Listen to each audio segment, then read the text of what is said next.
I can't do it. Okay. We'll do it live. Okay. No. We'll do it live. It. Do it live. I'll write it and we'll do it live. Thing sucks.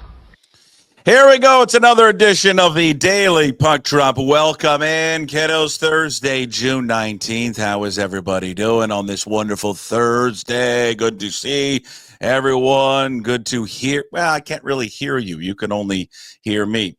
Of course, we broadcast every day, daily. That's why we call it the Daily Puck Drop. How about that?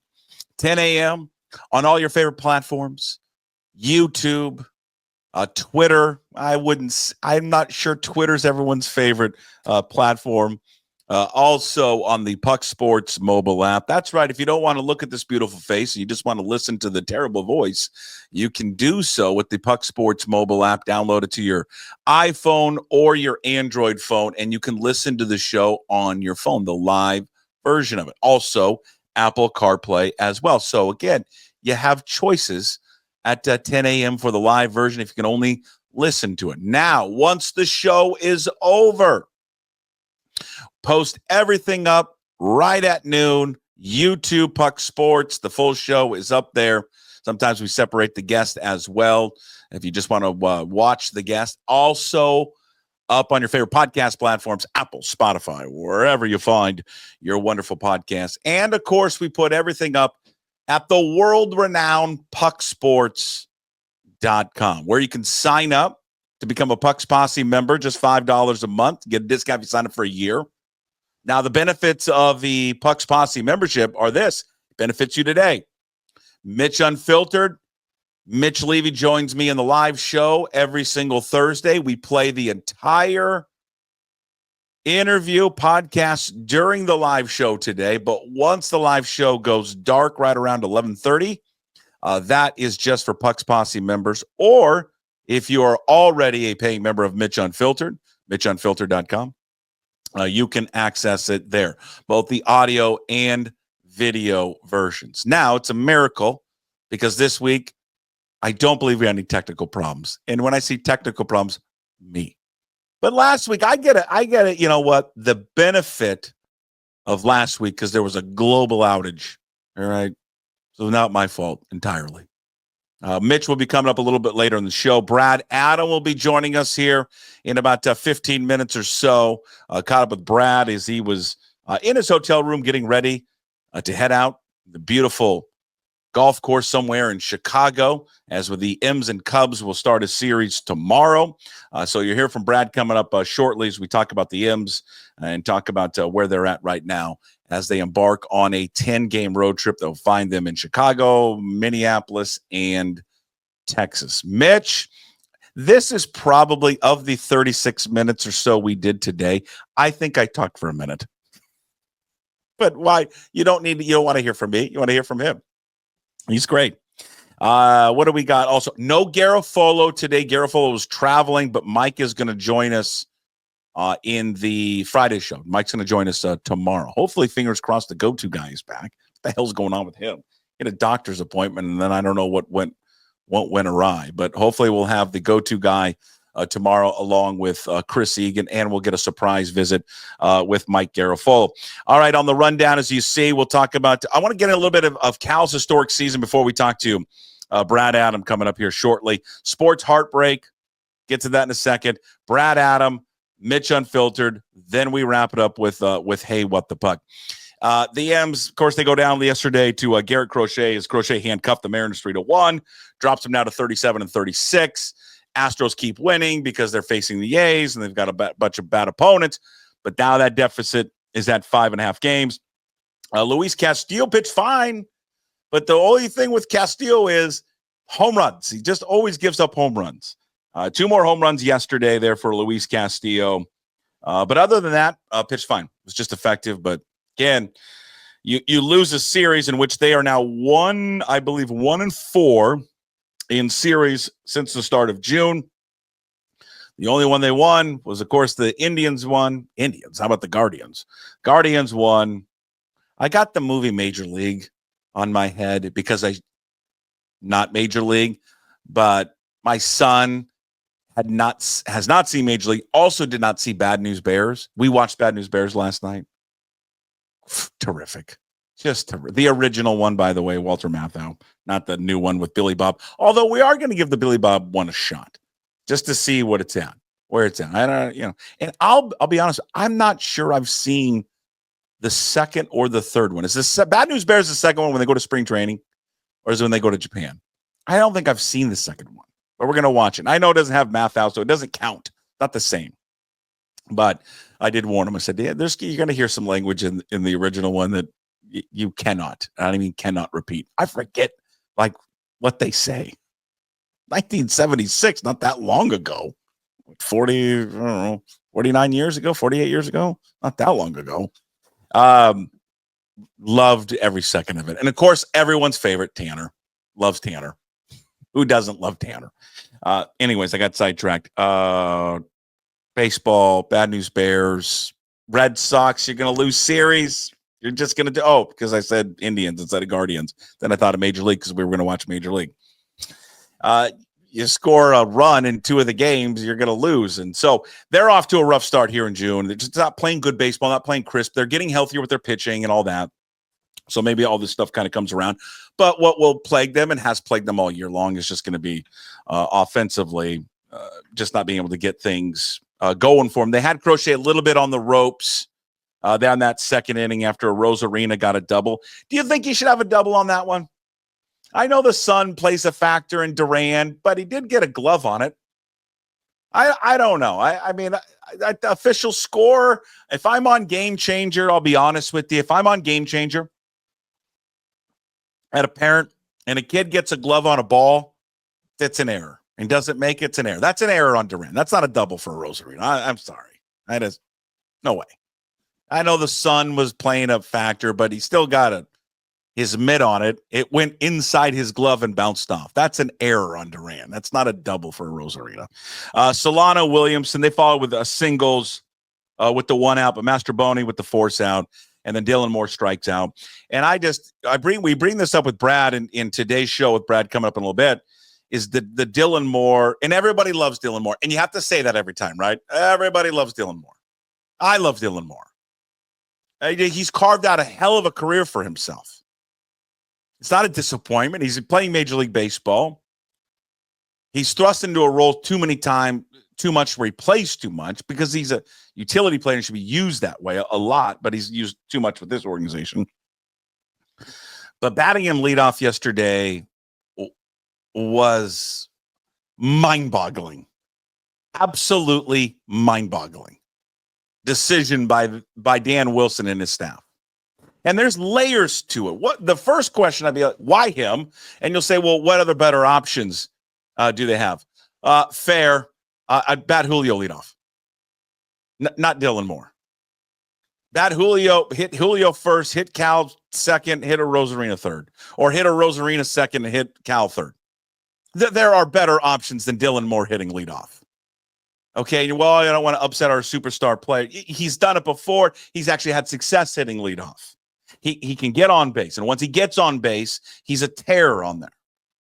But hitting a guy leadoff that had not had a hit in June, I think his OPS was 125 in June.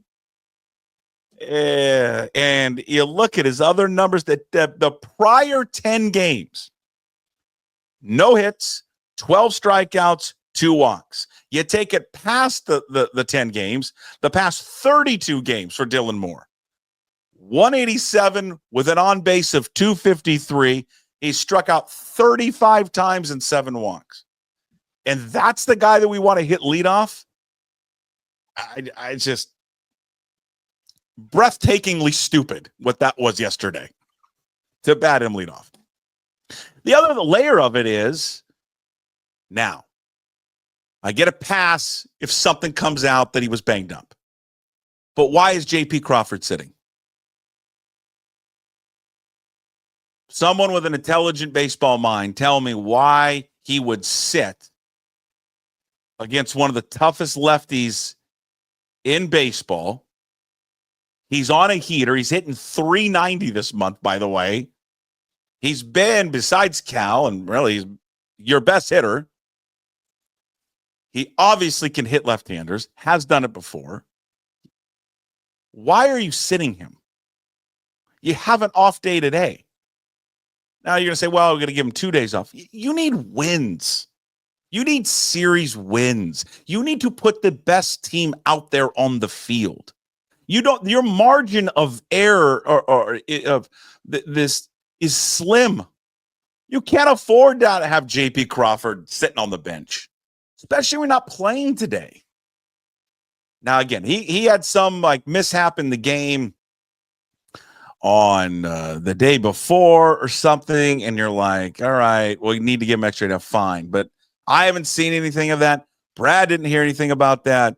But that to me is just a odd decision, odd roster construction yesterday. And I said it before the show because we talked about it, before the first pitch. Again, I get he's 21 years old and whatever, but at some point, Cole Young, when he continues to move forward, is going to have to face Garrett Crochet, guys like him. Why not just throw him in there? Let's see what he can do. He's been the last 8-9 games has been fine. He's been more than fine. Can I just see him against a really, really, really, really hard left-hander? He did it in the minors. No, I guess sometimes with these guys and this platoon system and the thinking of this organization is just frustrating because I think we too many kid gloves and overthinking it sometimes. How about we just put the team out there with the best hitters? And in the last, 8-9 games, Cole Young's been one of your better hitters. Can we just see him, please? And and here's the other thing of last night's game. And then I want to get to Cal's historic season because I was looking up some stuff and just he's having a remarkable season. But when you start comparing him to some of these other catchers that have these historical seasons, you're like, oh my God. Again, we've got to preface this by saying, I'm sure he's a nice guy. I don't know him personally. None of us do. It's all based on what he is providing on the field. But and I know they're probably trying to trade Harry Ford, and that's why he's not up. They don't want to bring him up, show him to the rest of the league at the major league level. He struggles, then all of a sudden his value goes down. So I get it, but can we sooner rather than later just put it into the Mitch Garver thing? It's not working out. It hasn't worked out. The $24 million is a complete sunk cost on Mitch Garver. It's down the toilet. He's hitting 205. He's slugging 259. It's just an absolute. It's a turd burger. Just again, if they don't trade Ford, he probably comes right up, and then they get rid of Garver. I would hope that's going to be the case. And I know that the argument against it, and I think I was kind of one of those because I think Jim early on was like, let's bring up Harry Ford. Let's go now. I was like, well, God, if you do that, though, is it going to stun his growth? Because he's got to catch, every day. It's important for him to catch every day down in Tacoma. That's what he's doing. He comes up here. He's not going to catch. He's going to catch once or twice a week. But now I'm in full agreement with Jim and others. Just get rid of it. You can't. I can't watch it anymore. Can't watch him go up there and just, flail away every single time. There's nothing competitive about his at-bats or anything that he's bringing to the mix there. So, yeah, no more Mitch Garver. Cal chasing history. That's going to be kind of a big thing. We talked yesterday about MVP and where he's at, the position he plays, and he's, the history that he's chasing right now. And he's every time that he does something, there's another like incredible stat or number that the Mariners come up with that he accomplishes that no one else has ever accomplished in the game. But right now is line 266, 373, 622, and a 944 OPS. 27 home runs. He's driven in 60. His OPS plus is 188. So right now he's on pace for 56 home runs and 107 runs driven in and an 8 WAR. He's got 55 games. He's only DH'd 16 times. So there's only been 3 catchers with an 8+ WAR in a season. An 8+, that's like Hall of Fame. It's exceptional. The 8-9, that 9 to 10 range, right? Mike Piazza, 97, bench in 72, Gary Carter in 1982 with those fabulous Montreal Expo uniforms. And I was looking back and thinking about like Raleigh's season and how historic it could be. And I've said several times, this could be, the greatest season ever for a catcher. Then you forget, and I had to remind myself of Mike Piazza in 1997. And what's amazing about Piazza's 97 season, he didn't even win the MVP. Larry Walker did. And I would like, how did Larry Walker win it over Mike Piazza? Especially with the position that Piazza plays. Piazza in 97 hit 362. His on base was 431. He slugged 638, over 1,000 OPS, 40 home runs, 124 RBIs. He played 139 games as a catcher. He was only DH seven. He was only 7 times DH. Larry Walker, as I mentioned before, beat him out. Larry Walker. And again, Larry Walker had a great year. In 366, he hit 49 home runs and 130 ribbies. But come on. The guy caught 139 games and put up those numbers in 97. So I don't think Cal's going to get that. I think it's safe to say Cal's not going to eclipse them. Johnny Bench in 72 was 270, 379, 541, 920 OPS, 40 home runs, 125 RBIs. And then Gary Carter in 82, 293, 381, 510, 890, 29 home runs, and 97 runs driven in. Salvador Perez, he's got the single season record with home runs, 48. But Cal's doing it. Cal's putting up, again, in the category of Piazza, Bench, Carter. Think of the names he's being associated with right now. Salvador Perez, the greats of the game, catcher greats of the game is what Cal Raleigh has been putting up. It's just remarkable to watch. It's fun to watch. And again, we could do a show every single day about him.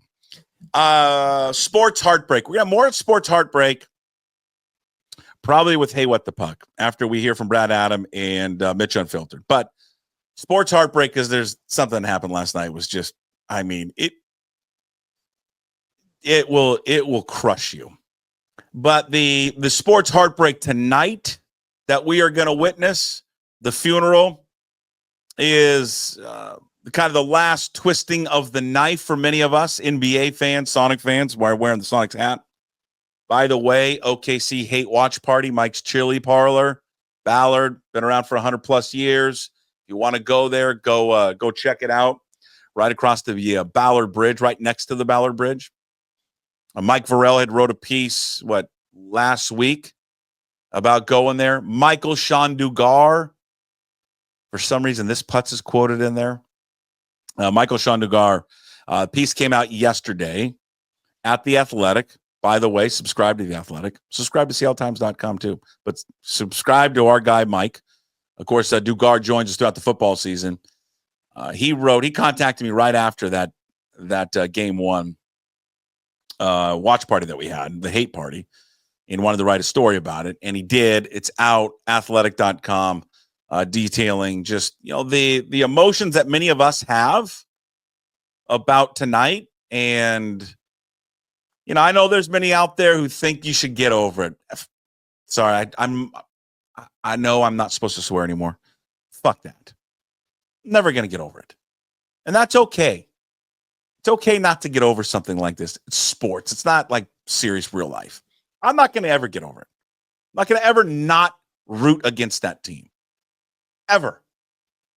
I have a special sports hatred place in my heart for that organization. And the only thing that's going to save it tonight when they win, because they're going to win, maybe Indiana pulls off a miracle, please. But they're going to win the series. I'd rather them win tonight because it's in Indiana. And I'd want that nothing ruins a championship more, I think, than when the team wins it on the road. You want to win it in front of your fans. I don't want to see them win in front of their fans. I want to see them win it in Indiana, celebrate on that court, fine, and be over and be done with it. But yeah, this is the last one. This is the twist on it. And I think many of us feared it all season long as you watch them play, especially when they got in the postseason. There's just no one better than them.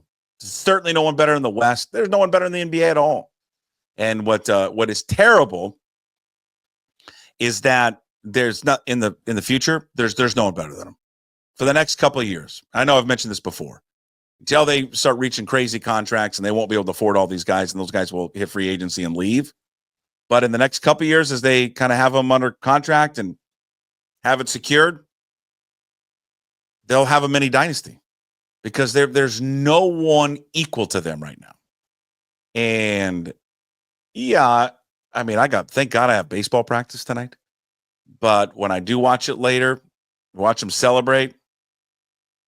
Yeah, it get bitter. It's gonna be very, very bitter. And it's just another gut punch reminder, of what we lost over 15 years ago and the connection to the city. I thought Mike did a good job in his story in The Athletic today of understanding the connection of this organization right here that's on my hat and this community. Because I said it in the piece to Mike, and I'm glad he used that quote. This is a Sonics town in its core. The people have grown, like me and others, who have grown up here, who have lived here our entire lives. And it's not a shot at people that have moved from out of state and have lived here for 20 plus years and all that. It's not a shot at them. But if you've grown up here and going to those games your entire life and remember what it was like as a kid to go to the old Coliseum, and then after the Coliseum, you bounce over to Dick's and get a deluxe and a cheeseburger and fries. You sit down there. You sit there and have conversation with your parents, your buddies, your family about the game and all that. Like for us, yeah, this is not get over it. It cuts very, very deep, and it cuts deep for those people like myself. Because it is in the blood and DNA of this city, like the original Seattle, right? It's in the DNA of the city, that organization. And because they were the first ones, they were before everybody. Now, again, the popularity of the Seahawks and at times of the Mariners and all that. But that organization in its heyday, yeah, I think it's the most to me. And again, that's just an opinion, It's the most impactful franchise I think this city's ever had. And when it comes back, and we'll see, I don't know. I'm genuinely curious of what the reaction from people in this town will be. Because the city is so much different now. So many more people who've never never lived here. They've no idea what the Sonics are about. Maybe some people who have moved out of the city, suburbs, or moved away. Who knows? This city has grown up so much and is so much bigger now since they left. I mean, it's ridiculous. I mean, I've been in my car the last 4 freaking days driving around, and I'm telling you, I don't care what time you leave. Here's what you need to budget now. Driving anywhere in this city. 90 minutes. That's it. 90 minutes. I don't care if you're going a mile, 7 miles. 90 minutes. Standard now, driving around here. But yeah, I just think for people who've been here, people who've grown up here, lived here, born here, I just think that organization as a sports fan is the most impactful. And so to watch it tonight, because this is the thing I've never wanted to see. I've never wanted to see them win a championship. And they're going to be on the verge of it tonight. And it's going to be a miserable sports night for many of us. I don't know if I will tune in to watch it. I'm not sure I can stomach watching them win it. We'll be pulling as hard as we can for the Pacers, but yeah, it's going to be a difficult one to witness tonight. We're going to get into more sports heartbreak coming up with Hey, What the Puck. Brad Adam joins us every Thursday to talk a little baseball. Catch up with Brad earlier this morning in Chicago. We tape with Brad Thursday mornings. Talk a lot about the M's. He's got a golf game coming up. He's got a wonderful foursome story. Not that way. We talk about JP. We talk about Cole Young. We get into the Rafael Devers trade. But Brad joins us from Chicago in a messy hotel room, by the way. Our weekly conversation with Brad, all brought to you by John Howie Steak and, of course, whiskey by John Howie. It was good. I got in. It was raining. and that always worries me, Puck. But I think we're clear today. We should be good for the off day. That's the important thing. Yeah. So weather on the off day. Don't worry about the games. If there's delays, rainouts. Yeah. Doesn't mean anything. It's going to be over 90. I'm going to be frying over the weekend. Going to be sitting in one of those hot camera wells. Yeah, just sitting there baking. I got a little umbrella. You'll be proud of me. I got a little umbrella I'm going to have. Yeah. When did the umbrella become a thing? The umbrella in the sun. For the shade, because that's common now. Yes. I like it on golf courses, don't you? Where it connects to your pull cart and it's got the big umbrella shade.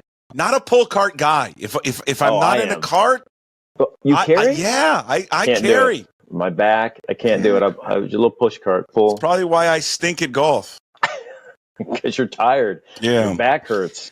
You know, Chicago. You know what the thing that Chicago. They got the Bulls, they got the Bears, they got 2 baseball teams, they got the Blackhawks. You know what they don't have?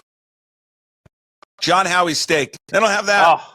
They don't have whiskey by John Howie. They think they've got steakhouses out here. They don't have a steakhouse like John Howie's steak. They wish they had a steakhouse like John Howie's Steakhouse. Best selection of hand-cut meats and steaks from USDA Prime to Japanese A5 Wagyu. Okay, they have maintained a Best of Award of Excellence from Wine Spectator for the past 17 years. Okay?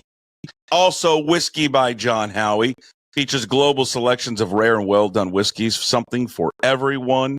Whiskey boasts a collection of hundreds of bottles from around the world. Also, Whiskey by John Howie offers a chef-driven menu, elevated food and signature items from John Howie's Steak.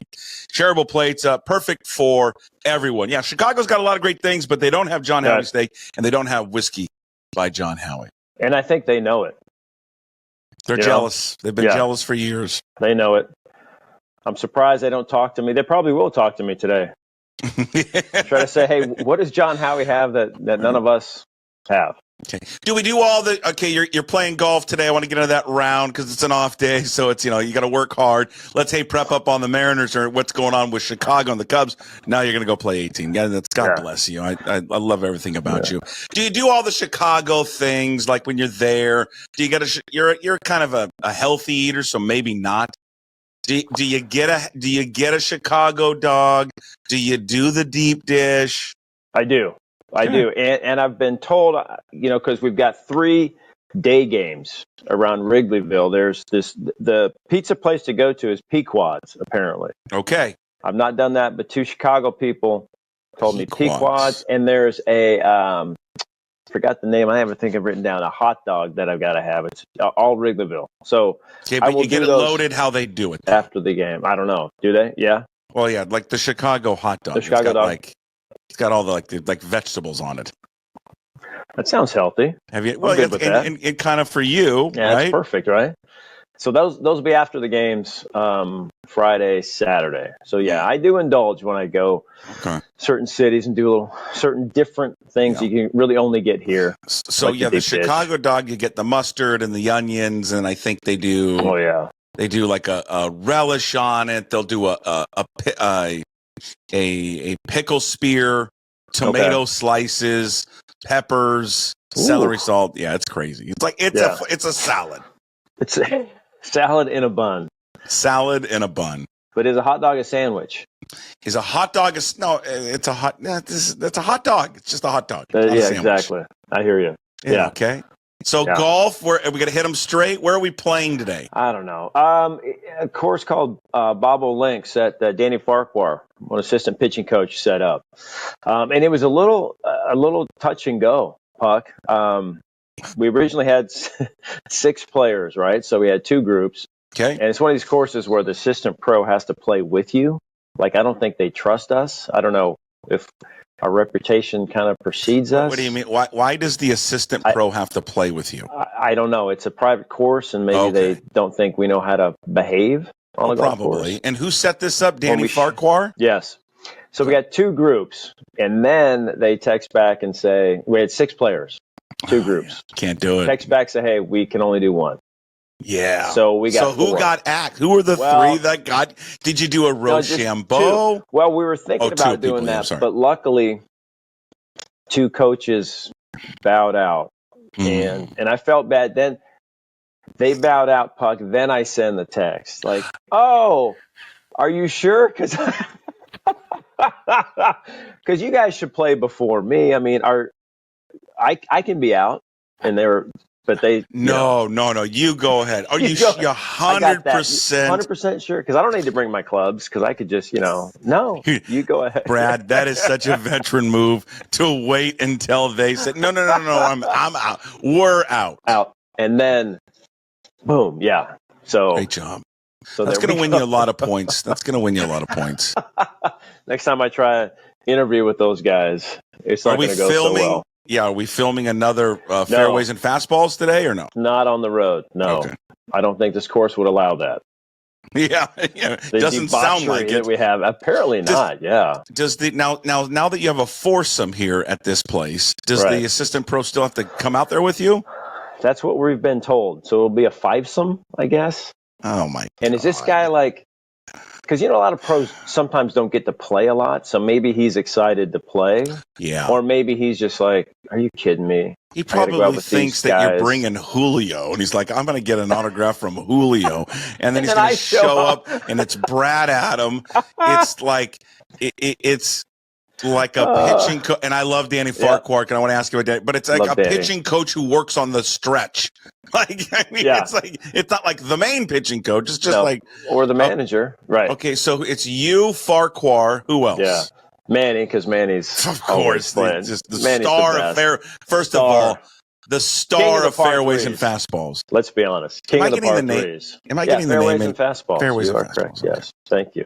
On YouTube, go to a channel and watch it. It's funny. Two episodes. Two episodes. We got two in the can. One's coming out in July, I believe. July 1st or 2nd, which will feature your favorite catcher. Oh, great. Cal Raleigh. Great. Yes. Playing in a scramble, just letting it rip. Yeah, I bet he can hit it a mile. Pretty good. Yeah, not bad. Who's the fourth member of today's foursome? One of the analytic groups on the front office side, Sam. Yeah, so it'll be fun. Yeah. Just Sam. You're blank. Like Sam. Well, it's like a can't remember the last name. It's like a long. Let's just go with analytics guy. Yeah. Well, make sure you replace your divots. Get that sand. Boy, no kidding. Fill it in. God, big time. Right. Assistant pro there. I know, Jesus. Right? No gimmies. Walking in people's line. Yeah. Sneezing in the backswing. We can't do any of that stuff. No. Well, the homestand started off good with a sweep. I don't know how to transition to the Mariners. Good. They're not good right now. 1-4 in series in June. Swept by the Orioles. Lost 2 out of 3 to the Angels. Swept by Arizona. They did sweep Cleveland, but then they lose 2 out of 3 to Boston. So it has not been a good month of June here so far, other than what they did to Cleveland. It's true, but a nice homestand overall. I think you look at it 4-2. We showed the pitching is getting much better now that Kirby's back, now that Gilbert's back. The rotation, I mean, it was really 6 quality turns there at the homestand. But kind of familiar problem with the lack of offense. Getting shut out and just scoring 1 run against Boston. Crochet, I mean, obviously Crochet is a good pitcher, so no shame in that really, but. It kind of is what it is with the offense right now. Everybody's kind of slumping except for Cal. If he doesn't homer, driving 6 runs, they have a hard time scoring, which they've got to be better. They've got to figure that out, right? But I love what the pitching did and the bullpen. I think it was like 18 innings, 1 run on the bullpen. So I think we're hopefully turning the corner, figuring some things out. Guys back in the rotation. And then it's just kind of the ebb and flows right with the offense and hopefully get a little more consistency. And they got to score on this trip. You got to score on the road, especially you got to score here in Chicago. The Cubs can really mash. So this will be a tough trip, a tough test again for the offense. And it's a crazy ballpark. Just no lead is ever safe. It's right. One it's of kind those. Of Fenway-like. It's swirly out there. If you're not used to playing there, it's just a tough park. Especially when you're unfamiliar with it. They don't play there. I can't remember the last time they've It's had to been years since they've been back there to play. Maybe it's more recent, but yeah, I think it might have been 2 years ago, 3 maybe 2 or 3 years ago. I was talking to Kirby about it. He's not pitched here, so he's excited about pitching tomorrow. He's got some friends and family in town. So, yeah. but all these guys come in and they're like excited to be here. But you're right. A lot of these guys are first time. You're right. It's a phenomenal ballpark. Yeah, it is fun. It's just to me. I mean, I haven't been to all the great ones. But I think I've been to the most of the cathedral ones, right? Old Yankee Stadium, Fenway, Wrigley, Dodger Stadium, right? Yeah, I just think that to me, that's my favorite because of everything around it. It's just the ballpark is great, and then just that little Wrigleyville, that whole area around it is just top notch. Yeah, and then we kind of keep thinking that they need, a lot of ballparks have been doing that, and that's kind of like where developers and the owners of clubs have made a lot of money, right? Develop around and get people to come all day and get people to come down there, not just for baseball games, right? Not just for concerts. It's something where, it's packed every night. So that's I know that T-Mobile would love to have, something like that. And they've started with the hat back across the street, but if we can get more stuff down there, make it like a destination type thing, like a Fenway, Wrigleyville. Yeah. Why'd they sit JP?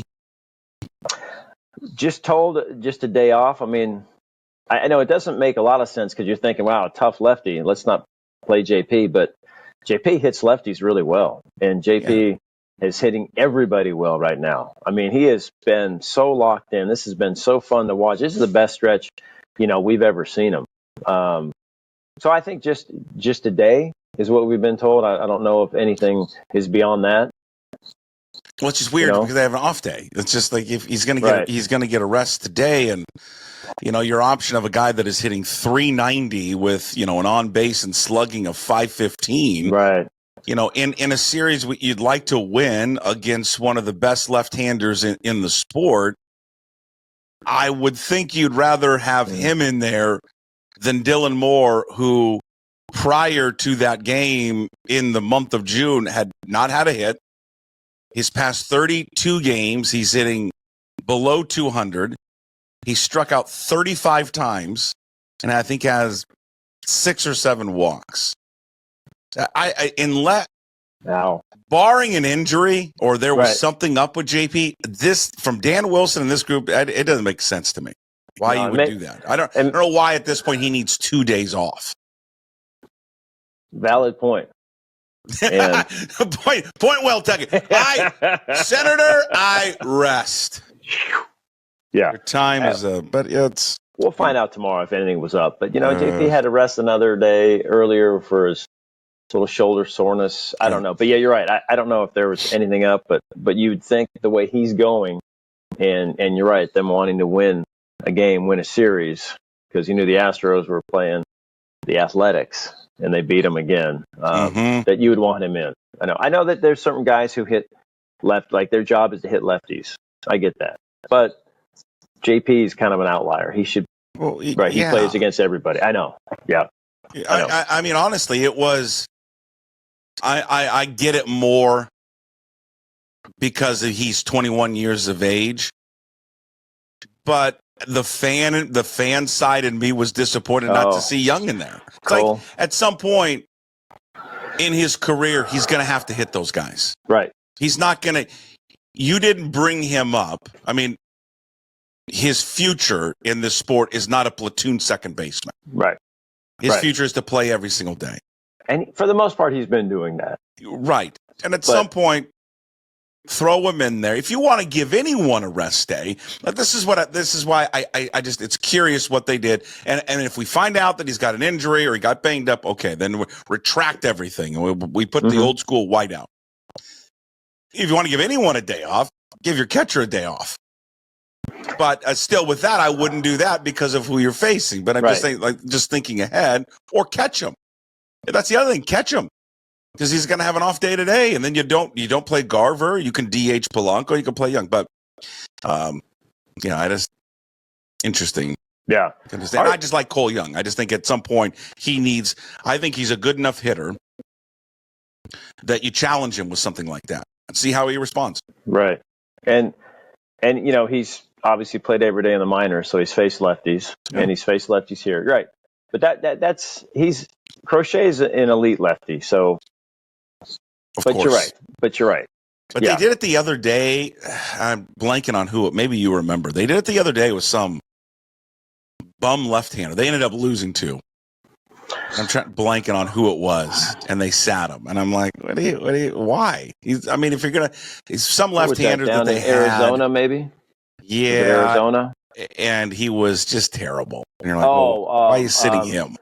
Eduardo Rodriguez. Yeah, yes, that's right. Was that Arizona? Yeah, and you're right. Like 1 run or something. You're like, this guy? Yeah, he throws at 88, 89. Yes, there are different lefties. You're right. Sure. Yeah, and so, but Cole's been picking it up, which has been fun to see. It's been great. Playing solid at defense. He and Ben. It's hard to play. You look at the Red Sox lineup and what they're doing now with Bregman out and Devers gone, which is still amazing. They traded Devers. They have gone young, and it's hard to win, and they have been winning, which has been a surprise. But when you've got 3 or 4 rookies like they do, it's hard to be consistent on offense, and it's hard to generate much offense. The Mariners are trying to do it with a couple of rookies, and that's difficult. Red Sox have like 4. Now they're the number 1 prospects, I know, but man, it is a rough go for that lineup right now. And they still, I know they won the series, but it's hard at this level to figure things out, play every day, and try to win like the Red Sox are trying to do. Yeah. What did you make of the Devers trade? I think there's a lot that went into it. I think there's a lot that we don't know. The Reds, they say that he's well liked. The players liked him. He was good in the clubhouse. Clearly, there was something wrong. When your owner has to fly to Kansas City to ask you to play first base, and you still say no, like something's really wrong. Yeah. And they called around, and Giants were like, hey, we'll take the money. We'll give you these 4 guys, which are but the main thing is we'll take the $230 million, whatever left of that contract was. So I think it's a good fit for the Giants. I mean, that's a really good fit. Devers said he'll play first, which I think is kind of funny. And he can DH there, and it helps them a lot because they needed offense for years. And Boston, you don't know what they're doing. You go back to Xander Bogaerts, they let walk. Mookie Betts, they got nothing for him. Looks like they got nothing for Devers. They're unloading money like they're a mid-market team. It's really very surprising, Red Sox, unless they've got some grand plan where they're going to do something maybe the deadline or make a huge splash free agency, like a Kyle Tucker or somebody they're going to go spend money on. It's like, it doesn't make sense. That they're worse, without Devers, obviously, and they're going to be worse this whole season unless they add. So that was weird. Like they're waving the flag already. Yeah, it frustrates you as a Mariners fan when you see what they gave up to acquire him. But it's money. Yeah, that's what I'm saying. But that's the only thing. Those prospects were nothing. That Mariners prevented have way you. Better. Exactly. Right. So the only thing that for all accounts, all reports, they were not involved. There were very few teams involved in acquiring him. They kept it very secret. But like, if you found out he was available, or you could just, first of all, you could just see the writing on the wall that he was going to be available. Right. Because of the whole thing of not the third base with Bregman, the first base. Why not pick up the phone? Say, hey. and maybe they did, and they're like, we'll offer you, but can you take on some of the salary? And therein lies the problem. They said, no, we're not going to take any of the salary. And like, okay, we're out. Right. That's what's bothersome. It's just money. I think you just had to pick up the money. It's not our money; it's their money. And so when I always hear like payroll flexibility and there's no restrictions. Well, right. There are restrictions, and I don't know. I just think when you saw that return, and again those prospects aren't valued all that much, and then you look at the 2 guys they got back. I mean the pitchers. I mean Hicks is in the bullpen. Right. I mean. God, it just like, can you imagine Devers? I don't care about the money, and I care about like the whatever was happening in Boston. Yeah, maybe he rubs some teammates the wrong way. Some teammates like him. I don't know. Mm-hmm. But that bad in the Mariners lineup? Right? You go JP, Julio, Devers, Raleigh. Wow. And he can play first base. Wow. You have DH. No, I know. Don't go there, Puck. But someone pointed out too. He's getting. I think it's 27 a year is what Devers' the average is, and you're paying the Mitches, Haniger and Garver, $27 million. Okay, beautiful transition. Like we set it up. Oh, if they don't plan to trade Ford, which is I'm guessing they are actively trying to trade him. We'll just bring him up then, because I don't understand why they just keep rolling Mitch Garver out there. It's a sunk cost. It didn't work. It's no one's fault. You thought it was going to work. Right. I'm not going to be one of these people that bangs down, Garver personally, because I don't know what's going on with him. And sometimes this happens, towards the end of the career, or it just, for whatever reason, hasn't worked here. I'm sure he's a nice guy. I don't know Mitch Garver and all that, but it just, it has not been a good fit here in Seattle. And it's funny because we talk about them not spending money. Then they spend money a little bit, and it's $24 million, and it's just a sunk cost. But he's hitting 205. There's just there's nothing there. He doesn't seem happy. Professionally, maybe personally he is here, but if you're not going to trade Harry Ford, why not just bring him up? Bring him up and play him as a couple times a week. Does that help his development, you think? I mean, if you bring him up, you'd have to catch him maybe twice a week's hard because Cal doesn't sit out in the game. So say twice a week and then DH 2-3 times a week, right? And maybe Garver can DH a little bit and play some first. He has to be a better option than Garver. I don't know. I mean, I don't know. You would think just, from what he's doing in AAA, you'd think he's got to be better, but that doesn't mean it's going to translate in the bigs right away. I don't know. But you're right. As far as trading, his value, I don't think will be higher than what it is right now. That's why it's clear they're actively trying to move him, because you don't want to bring him up, expose him to the majors, and they're like, well, he's not that good, but he's really good. Like, his value is probably never going to be higher than it is right now. Right. So it'll be interesting. Jerry does love to trade, and seeing this Devers deal, he likes to trade too before the deadline. Okay. So let's now deal away. Seeing the Devers thing, he's like, oh, now okay, let's go. I'll be motivated to do something. Like you start looking at the teams that are out of it. Do they have anybody that you want? No, the Orioles do, and we've talked a lot about O'Hearn, and O'Hearn would be the primary guy. But because the Orioles are out of it, like, everyone's going to go after Ryan O'Hearn. Right. Everybody's going to want him. And other teams will be willing to take on a rental like he is. Yeah. He's signed just through this year. Correct. Jerry and the Mariners do not like doing that. They like getting guys that they've got club control and guys that'll be around for a while. If you're going to give up prospects, they want guys who are going to be here. But I know it's just a different philosophy. Some teams can take the rental and some don't. And you look at the teams, like, they're gonna do anything in their division, so they're not going to deal with the Athletics. You look at the Nationals and the Marlins. I mean, I don't know if there's anybody on there that they want. You go, back at least in the American League. Okay, you look at the White Sox. You're not going to do anything. The Royals aren't going to do anything right now. Okay, the White Sox. Everybody's going to want Luis Robert. But he's terrible. Yeah. So again, 200. Yeah, that's what I mean. In a way, he's like this year's version, kind of a Rosarina. He's like going to be like one of the best bats available, right?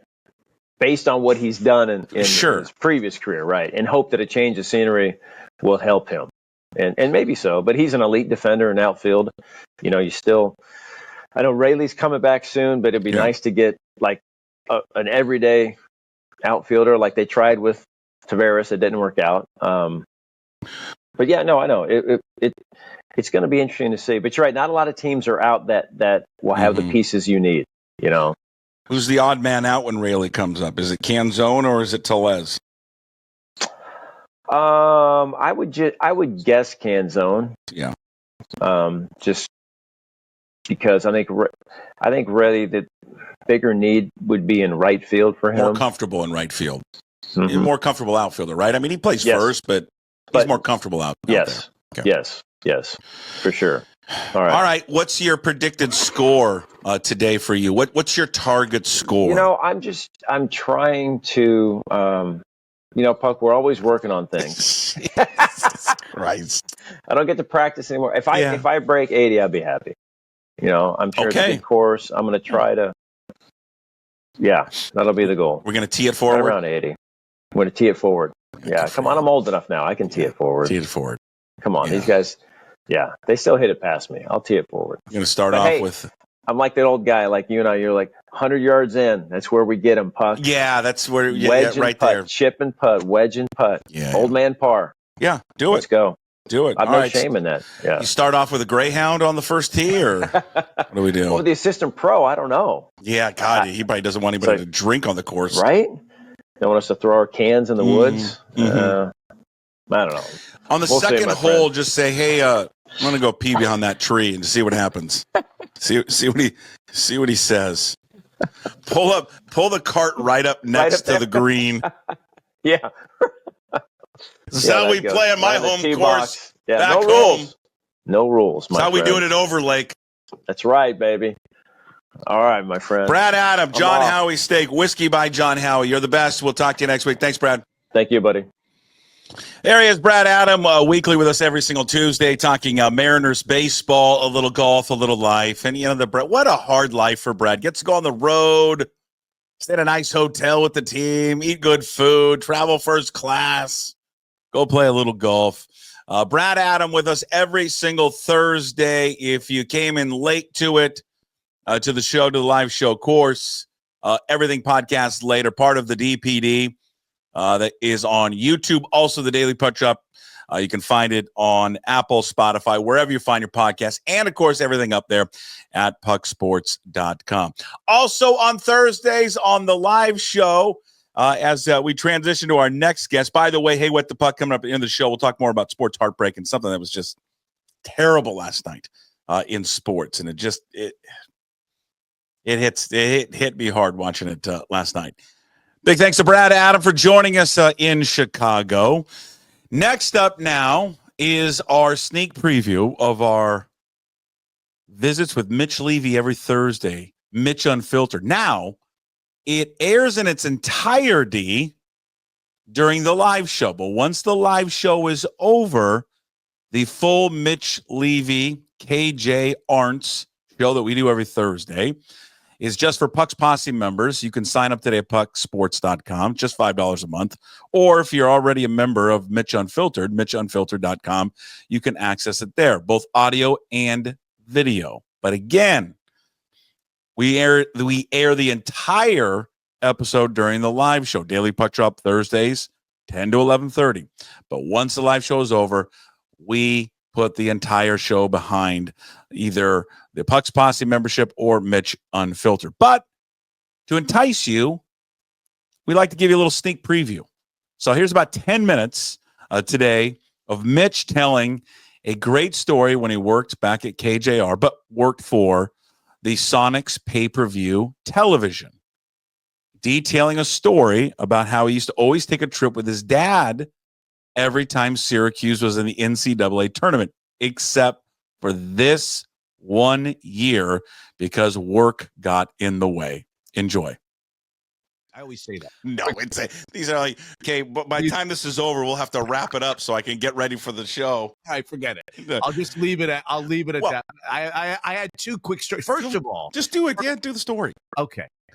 My brother, one of my two brothers, when I start a story, always says, Mitchell, short version, Mitchell. The reason I got the job at KJR is the pay-per-view. Did you know that? I did not. Okay, so I was in Washington, D.C. in 94, and they were doing auditions, having people in. Brian Wheeler, may he rest in peace, my dear friend, was doing the midday show on an interim basis. Of course, Brian thought he was doing such a great job that he was going to be named the permanent show, and they had no intentions of doing that, and that was friction. And then they would ask him to take a break, and they would bring people in to audition for the midday show that was vacated by the fabulous Sports Babe. Okay? KJR, 1994. And I was just one of many that they paraded through. But before they paraded me through, they invited a guy named, God, I'm having an old age moment, Brown. His last name was Brown. I'm pretty sure his last name was Brown. Peter Brown. Peter Brown. It came to me. Thank you. He was like Sporting News Network. He was in Chicago. He came in. Tiptoe Tommy Lee loved the guy to begin with. Brought him in. He did a couple of shows or did a show. Knocked it dead. Tom Lee's getting ready to hire him. And apparently the night, but he did 2 shows. The night between the 2 shows that he did on KJR during the midday hours, it was Sonic season, and the Sonics were on, and he couldn't watch it in his hotel room because it was on pay-per-view.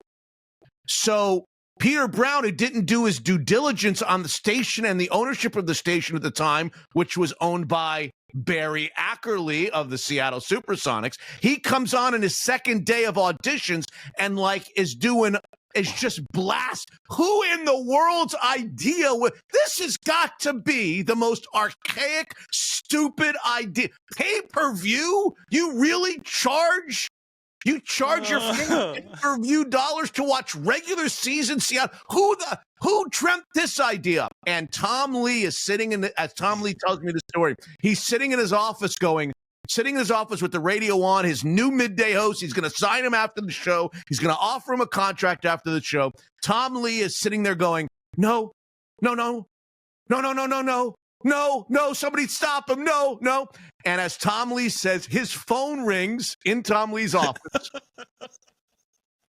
Tom Lee picks up the phone, and the voice on the other side says, Tom, Barry Ackerley, he's not our man. And he hangs up the phone. And that was the end of Peter Brown. I was the next guy they brought in. Otherwise, Peter Brown is the midday host.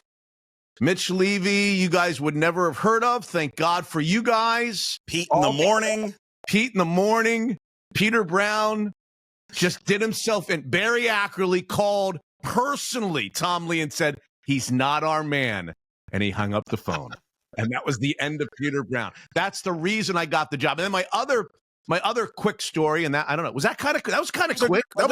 That was your quickest story of all time. Short version. Short version again. So when I started doing the midday show, this guy who was running the Sonics at the time, I don't know if you know these names, the guy who was running the business side of the Sonics was a guy named John Draisel. Mm-hmm. I remember the name. Yes. I remember the name. He was running the Sonics for Barry Ackerley. He was the president on the business side of the Sonics. This is like 94, 95. And Draisel comes down. We were downstairs from the Sonics. We were owned by the Sonics. We were downstairs on 190 Queen Anne. And Draisel comes down or has me come up and says, how would you like to do the sideline reporting on our pay-per-view set of games in 95? And I said, sure. He said, he worked out a deal. I would do the sideline reporting for Kevin and Marcus, Kevin Calabro and Marcus Johnson on the call, Mitch Levy on the sidelines. I would do the pregame show if we had one. I'd do the halftime. I would do the highlights. Charles Barkley forearmed me once. I was on the court during a timeout doing highlights. I had a little monitor. I'm looking at the monitor doing highlights of like the Indiana Pacers Miami Heat game, and all of a sudden I get just whacked. From the side, I look up and he's laughing. Charles Barkley thinks I'm on camera and he gives me the floor. Lots of stories. So you do remember this, that I used to travel with my father to see Syracuse play in the NCAA tournament. We did that as a father-son thing for 25 straight years before he passed away. And this was in my contract at KJR. Mitch goes to the NCAA tournament with his dad. Wherever Syracuse goes, he's allowed time off, right? And so we went to every game. We went to Big East tournament games. We went to first-round games, second-round games, Sweet 16 if they made it to the Final Four. Wherever they went, my father and I went. We never missed a game together. He would come from Florida. I would go from Seattle or Washington. Okay. 1996, Syracuse makes the Final Four. That's the year they had John. That's the year Kentucky won. It was in the Meadowlands. It was the last ever Final Four in a regular NBA facility, not one of these huge domes. It was in where the New Jersey Nets played, the Meadowlands, East Rutherford, New Jersey. Syracuse, an unlikely 6 seed, 5 seed, make it all the way to the Final Four. Pitino's Kentucky team that had 5 NBA players. Mercer and that whole crew wins the national championship. Okay. Well, I'm going on Saturday. They're playing Mississippi State and Dante Jones on that Saturday, Final Four. And I look at the schedule, and I've got a pay-per-view game, Sonics pay-per-view game. Well, it's not going to be a problem. Everybody knows I go up. I make these trips. I go up the stairs to John Drasel's office, and I catch John probably in a bad mood that day. And I explain to him that I can't do Saturdays like Sonics Rockets game on pay-per-view, the sideline, because I'm going on Saturday to New Jersey to meet my father for the Final Four. And he looks at me and he says, "You make that trip? No need to come back. No need to come back. You're off the air." I said, "What?" He said, "No, you have a commitment to the Sonics pay-per-view. We're holding you to that commitment. We expect you to be there Saturday night, 7 o'clock, T Arena, Sonics Rockets." And I'm like, hold on. I do this trip with my father. I've been doing it for 20. Really? He said, "Yep. I'm holding you to it. Otherwise, we'll replace you permanently on the broadcast." By the way, John Drasel hates when I tell this story. He's heard me tell this story. He hates it because he hates how he sounds. He's told me on the golf course, "God, it's the one thing I regret more than anything, not letting you go to that fucking." And keep bringing it up. Keep bringing it up. So I'm like outraged. I call my father. I said, "I can't come. I can't meet you at the semifinals. I can't go." He's like, "What do you mean you can't go? You have it in your contract." And I'm like, "No, I can't go. John Drasel's not letting me go." So I decide I'm going to fix him. I'm going to fix John Drasel. Syracuse wins in the semifinal against Mississippi State on Saturday, early evening. Mm-hmm. They're playing on Monday night. I'm going to that game. All right. They're playing Kentucky for the national championship. And Kevin and Mark, I didn't tell anybody. Do you remember Don's daughter, Donna? The barber? No. Okay, there was a barber shop on Queen Anne. She did George Carlson, everybody's hair. Don's daughter, Donna, the barbershop. She painted my face orange on one side and blue on the other, with an S on one cheek and a U on the other, and we didn't tell anybody. So now we're on live pay-per-view. Hey, it's Kevin and Marcus, and by the way, was there anything better than Kevin and Marcus? The best ever. And they know what's going on. No. They don't know what's going on, but do they know that you wanted to go? No, they don't know a damn thing. Okay. I don't think they know a damn thing. Okay. And we come on the air. Hey, Sonics pay-per-view presents. It's the Sonics and the Rockets. Hey, welcome to Key Arena. Along with Marcus Johnson, I'm Kevin Calabro. The Sonics are led by Gary Payton, who's averaging 20 and 10. Marcus goes on and on. And the Rockets come in on a 12-game losing streak or something like that, And they go on and on. Hey, let's check in for the first time with our sideline host, Mitch Levy. Hey, Mitch, what do you got for us? And I come on camera. I'm in my suit and tie, and my face is painted. And I can hear in my IFB or whatever you call that damn thing in your ear, Kevin and Marcus in disbelief. They can't. They're they don't know whether to laugh or. And I just never mentioned it. I just did the whole freaking broadcast with my face orange on one side and blue with the SU on my. I never. Oh. And when I tossed it back to them. Now let's get back to Kevin and Marcus, guys. That's exactly what you just did. What you started. They couldn't talk. Kevin was just like that, and Mark, the two of them, they couldn't get. They were so. They thought it was so fun. Anyway, that's mine. I hope everybody enjoyed that story from Mitch. It's great. Again, the full Mitch Unfiltered appearance with Puck Sports, myself, the Daily Puck Drop every Thursdays. We air the entire show during the live Daily Puck Drop. But again, if you want to watch or listen to it later in the podcast version, it's only available for Puck's Posse members.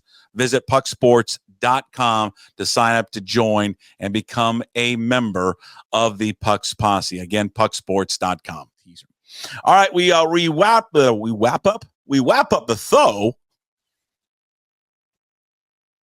with Hey What the Puck, which of course is always brought to you by Restoration One of North Seattle. It's a restoration company that lets you avoid the stress of water, fire, mold damage with their property restoration services. Give them a call, 206-817-8917. Visit them online at restoration1.com. North Seattle franchise. I said there was heartbreak tonight watching the Thunder most likely celebrated NBA championship. It was heartbreak last night. And man, I'm a father and I've got a kid that plays baseball. And if I was the father of this young man for Arkansas last night, I don't know if people saw this. Now, for those just listening to this, we'll set it up. Arkansas is leading by 2. They are in the bottom of the 9th inning. They're win and force another game with LSU to go to the College World Series championship, go to the final series. Arkansas is up by 2. They get an out. They make some boneheaded plays defensively. But then with 2 outs, a ball is hit to left field. And the left fielder stumbles, trips, and the ball hits him like in the shoulder and bounces away. Both runs score to tie the game. They ended up losing on the very next batter. But it just, for the viewing audience, I'll play the clip for you. This ball is hooked to left field, and a bad read. It goes off of the left fielder's head, Davalon. Both runs are going to come in, and we are tied again. So LSU ties it there. The young man who it went off his glove, and I guarantee you, Charles Davalon, the emotions that happened afterwards of this young man. There was a camera crew there for Arkansas that caught it and caught the emotions of the kids. Charles, if you're watching it, he's on the right, the tears. Coaches and players all hugging each other. There's winners and losers in sports. And LSU is going to advance. Charles, I'm guarantee, is a hell of a baseball player. He's playing Division I baseball. He's put himself in that position a million times and has probably made a million plays. I think the emotion that he showed after the game, I think the compassion that his teammates showed for him and tried to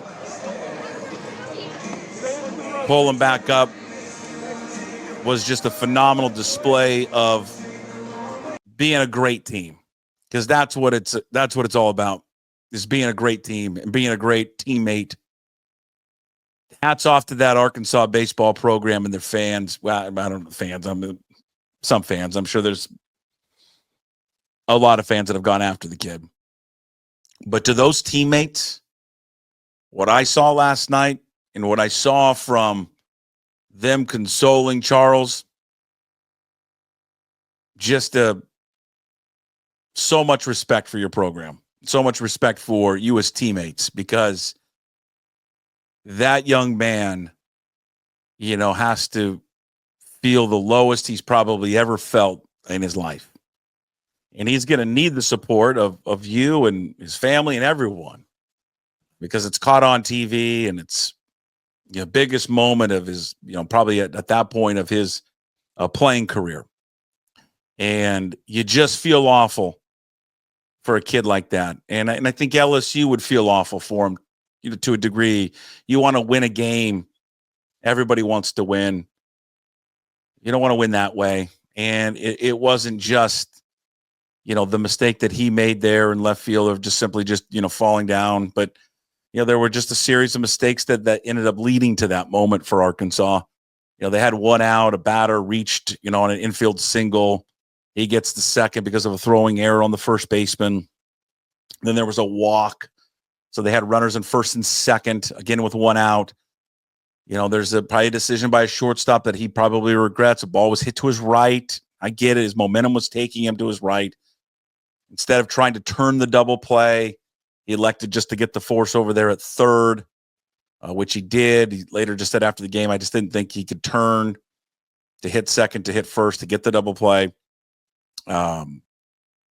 So that leads again to first and second, and then, led to what happened there to Charles, and then next hitter singles up the middle, and the game's over, and they go to the World Series. So, but again, I just want to say incredible display of being a great teammate by Arkansas yesterday.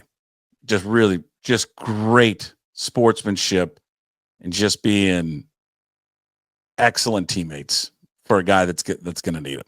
So hats off to Arkansas. Hey, What the Puck brought to you by Restoration One of North Seattle. Your restoration company lets you avoid the stress of water, fire, mold damage with their property restoration services. Locally owned and operated. Make them your first call when those damages affect your residential or commercial property. 206-817-8917. Visit them online. Restoration1.com, the North Seattle franchise. Big thanks to everybody watching and listening today. Thank you to all the sponsors, Lindback Lumber, John Howie Steg. In addition to, we didn't have Garafolo on today. So I almost thanked Zogs on Fox On. Shout out to Zogs and shout out to Hartley and Hartley Insurance. Also, Georgetown Brewery and Restoration One. Find today's Daily Punch Up on YouTube. Subscribe to the channel, please. Also, find it on Daily Punch Up on your favorite podcast platforms and at pucksports.com. When you're at pucksports.com, sign up to become a member of the posse. $5 a month is all it costs you. You support all the free shows we do. Plus, you get VIP bonus shows as well. Our baseball coverage with MLB insider Ryan Divish, Sports Pit with Steve Sandmeyer, Matt Stretch Johnson, Mitchy the Kid, which is Thursdays during the live show, but then for Puck's Posse members after the show, just in a podcast version. And, of course, be sure to check out Graz with Gas Take 5 podcast produced by Puck Sports. New episodes every single Monday. Visit them or visit the website to find out more at pucksports.com. Big thanks for tuning in. Everybody enjoy the rest of your fabulous Thursday. We'll see you tomorrow on Friday's edition. Jimmy Moore, Chris Egan, and a surprise bonus visit there with Mike Garafolo. See you tomorrow. As always, promise to be better. No shoes, no ties. Would anybody like to smoke some pot? Yeah. I was born to love you. I was born to lick your face. I was born to rub you. But you were born to rub me first. What do you need my address for? We'd like to send out a mailer. Mother of mercy, I don't speak Japanese!